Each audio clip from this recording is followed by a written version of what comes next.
Hello, my name is John Turner, the Salem County Fire Marshal. I want to thank you for viewing this video program. Also, I want to thank the sponsors who made this program possible. All across our country, there's a shortage in volunteer firefighters. We, here in Salem County, also feel that same shortage.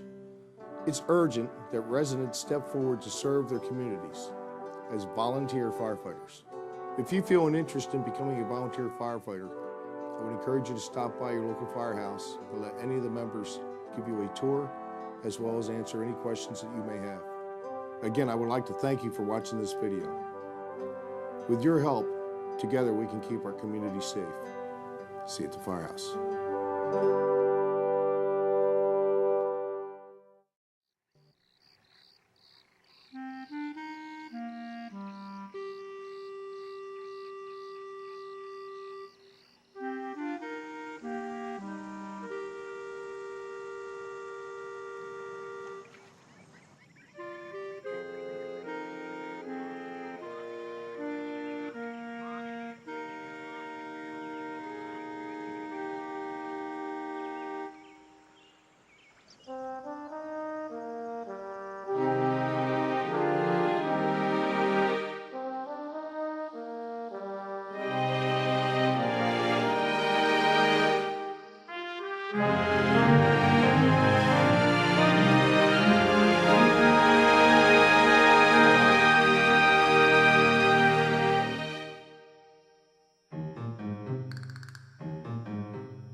Residential fire alarm? Daddy's moving.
Over 75% of the communities in our country have only volunteer firefighters.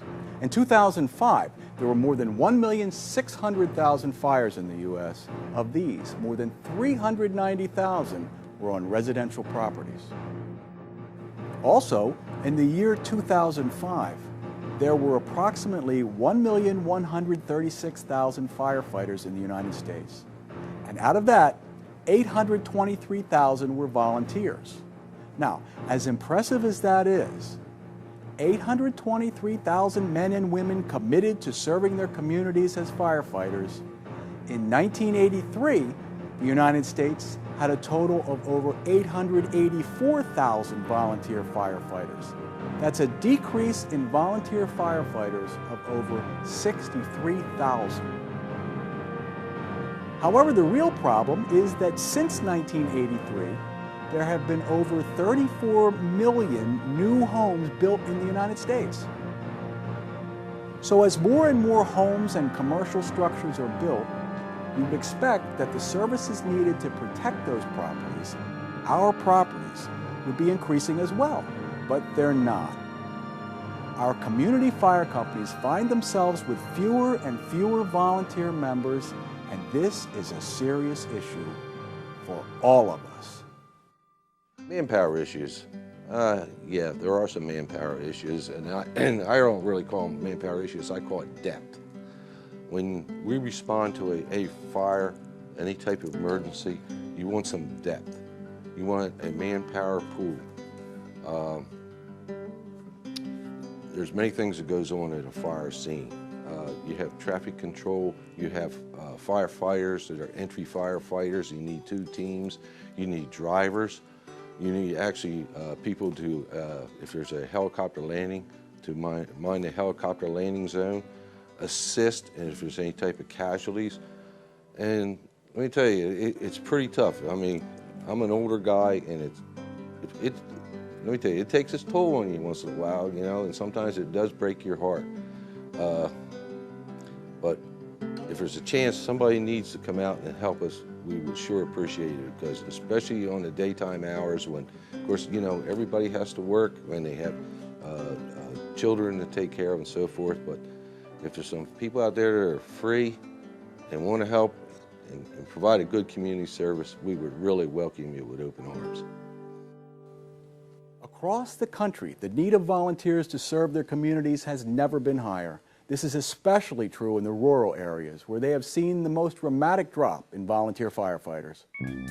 So why are there fewer volunteers today than there were 20 years ago? Well, fire service studies suggest various reasons for these changes, due to changes in our sociological conditions, such as the 2-income family and single-parent families, changes in the workplace, including longer commutes and employer constraints, and changes in the urban and the rural populations. Now, additional factors include lack of funding sources and an absence of community support. But that doesn't change the fact that volunteers are needed more than ever.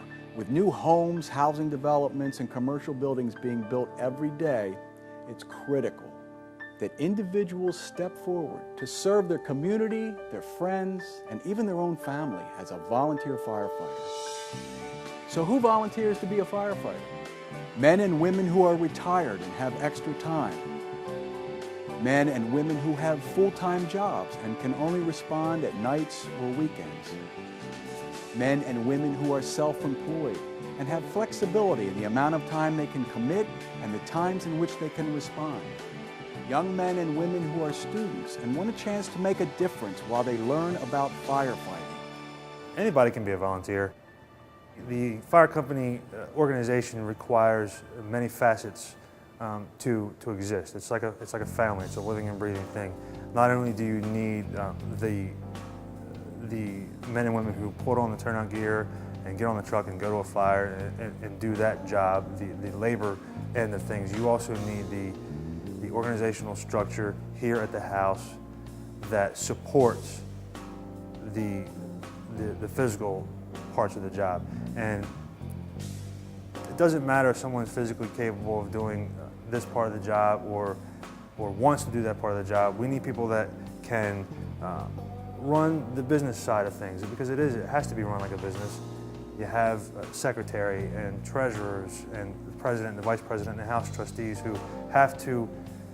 It's the infrastructure of the company.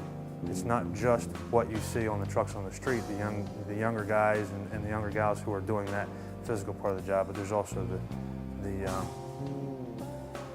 house and the family, the organization. The reasons people become a volunteer firefighter vary. A desire to give something back to the community, the thrill and excitement of the work, the camaraderie with others, family tradition, and the feeling of responsibility for protecting one's family and property. There's all kinds of reasons why people decide to enter the fire service and become a volunteer firefighter. Some have the bug in their bloodstream from family tradition. Others think that the fire service brings a level of rush or excitement or challenge to their life. And then others have a truly deep desire to give back to the community and help others.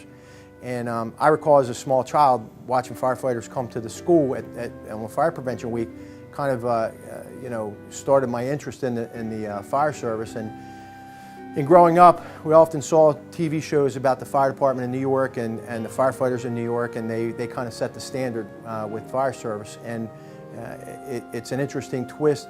Back 2 days after September 11th, on September the 13th, I had an occasion with a group of volunteers to go to the city of New York to help out.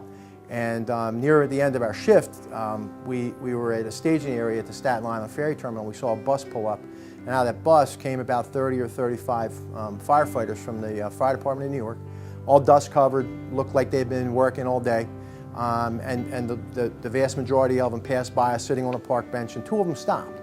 And the one guy shook our hands and asked who we were and where we were from, and thanked us, and followed up saying, well, where are you from in South Jersey? And we had told him Lower Always Creek in Salem County. And he asked what fire department or EMS organization we were with, and we told him from Lower Always Creek. And when he found out that we were volunteers, he kind of welled up, his eyes teared up, and he gave us both a hug, and he and his partner walked away from us. And as they walked away, the one guy who was speaking with us directly stopped and turned around, and he says, you know what? You're the true heroes here. You're the true heroes.